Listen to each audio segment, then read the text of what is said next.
Okay, sir. So the first question: what do you make of the talent you see over here?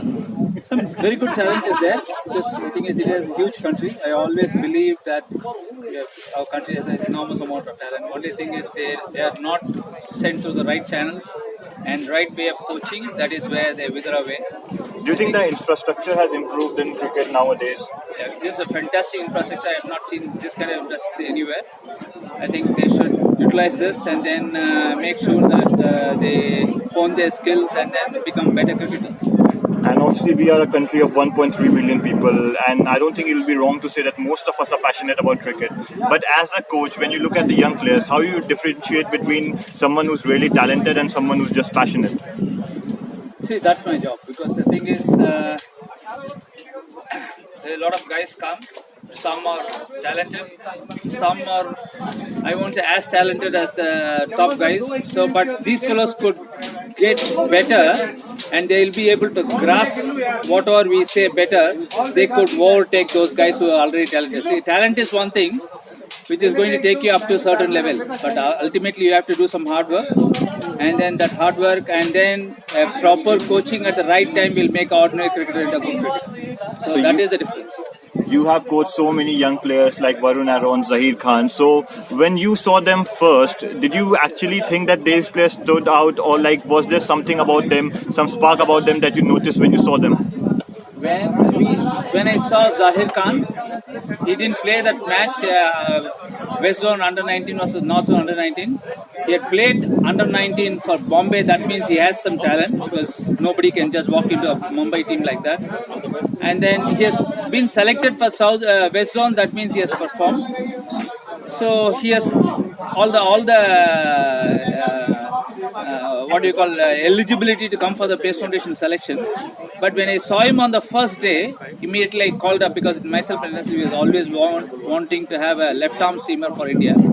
So I said, Dennis was coming in 3 days' time. I said, this boy is very good. Zaheer Khan looks strong and then hits the deck hard and all those things. So Dennis Lee, when he came on the 17th night, 18th morning, he said, I would like to see this. So we had a morning session especially for Zaheer Khan. He saw him for 3 balls. He's going to play for India in a couple of years' time. See, the thing is, Dennis Lee always had the hunch on some of the bowlers that he'll play for India. So he will come and ask me, who do you like? So our hunch always matched. So you know exactly how. See, this is my job for the last 30 years. So I know who will go to the next level, who will be like that, or somebody from Raw suddenly take over and then go to the top overnight. There are some bowlers who have done that. One of the most common problems with our fast bowlers in the Zaheer Khan era was that they used to come to Indian cricket bowling 140, and gradually after one season it used to be 135, then 130, coming down to 125. Munaf Patel is one of the prime cases of that. There was VRV Singh who was very fast.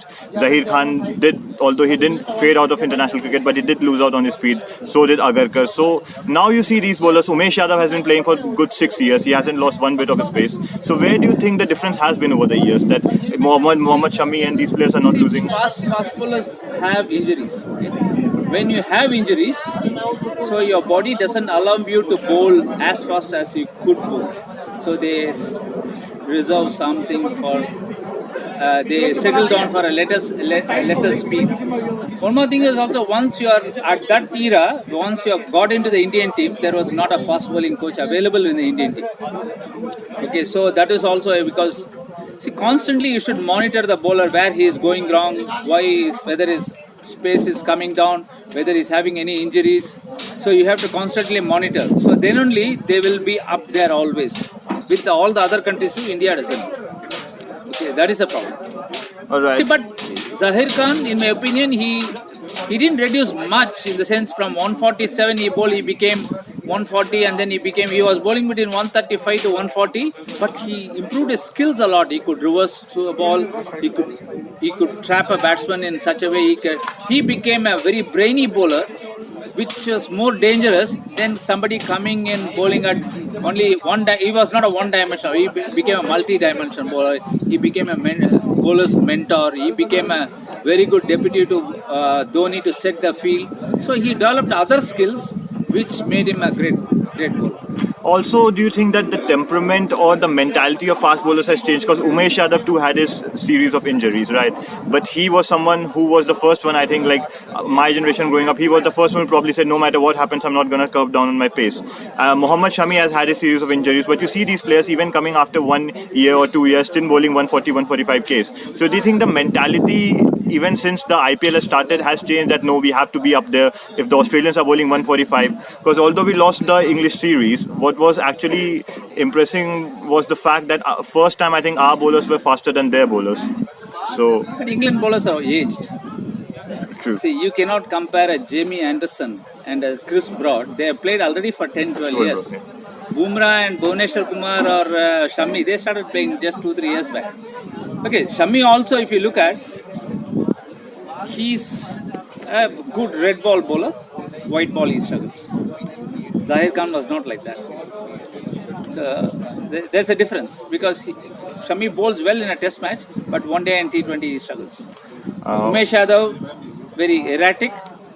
At the same time, suddenly one very good spell and then again erratic. So they have not still settled down in there.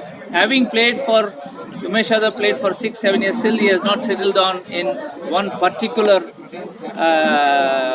way that Umesh Yadav will do this. You cannot say that. So, but still, we can see that Umesh Yadav still has 100 international wickets. But Varun Arwan, who came around with the same way, he somewhere down the line faded. So, what do you think went wrong with He Varun also Arwan? had injuries, back injuries. Because anybody who bowls 145 consistently will have injuries because fast bowling technique is not something which is natural to a human body. Human body is not made to bowl fast, but still people bowl. But if you are, there is always a trade-off. If you are bowling 145, then you will have injuries. If you are bowling 135, you will have less injuries. So which you want to, it is your choice. I want to be a fastest bowler in the world, then you should also have your share of injuries coming. Which bowler in the world had not had injuries who bowled 145? So it is part and parcel of any fast bowler's career. What do you make of the current bowling that we have? Khalil It's Ahmed. very good. Khalil is very good up and coming because he was. I picked him in Delhi 2 years back. He's good. Still a long way to go. Just played one international match. See, international cricket is very, very tough. It is not. Your consistency is more needed than one brilliant match or one odd brilliant match. So from the young Turks that are coming up, we have Basil Thampi bowling 140 plus in IPL. We have Mohammad Siraj. We have Khalil Ahmed. We have 2 under-19 guys, Kamlesh Nagarkoti and Shubham Mavi. So amongst these, who would you place your bet on? I will not bet on any of these guys because still they have a long way to go because they had Shubham Mami and Nagarkoti had a very good World Cup. After that, Nagarkoti has not played any cricket. Even now, he is not playing any cricket. Shubham Mami is playing. See, it's true. I don't want to rate anybody or he is good. But as a I am coach, very because you have seen skeptical for about it. 30 years, who do you think you can like say, okay, this is the guy to look out for? 10 years from now, I can say that probably he'll be I the don't one. think anybody who's in the presence will be 10 years later, he'll be playing. I can't say that. I can't say that. 10 years, after 10 years, he'll be playing. He would have taken 400 wickets. I can't say that. And any young talent that you came across over here that impressed you? Couple of boys are good. The thing is, you need to, in 2 days you cannot. I don't want to judge. Again, I'll be coming back so that I'll see them how whether whatever I've told whether they are able to hold on. Then I will take it. One last question to you. As a fast bowler who has coached people for last 30 years, what is that one piece of advice you'll give to any young emerging fast bowler? See, I feel they have to make it very simple. They should not complicate things. Okay. See, I feel there are two things which is very important for any fast bowler: their run up and their load up. If they could consistently do that, then they will be better fast bowlers. There are only two things: run up and load up, which is very, very important. Thank you so much.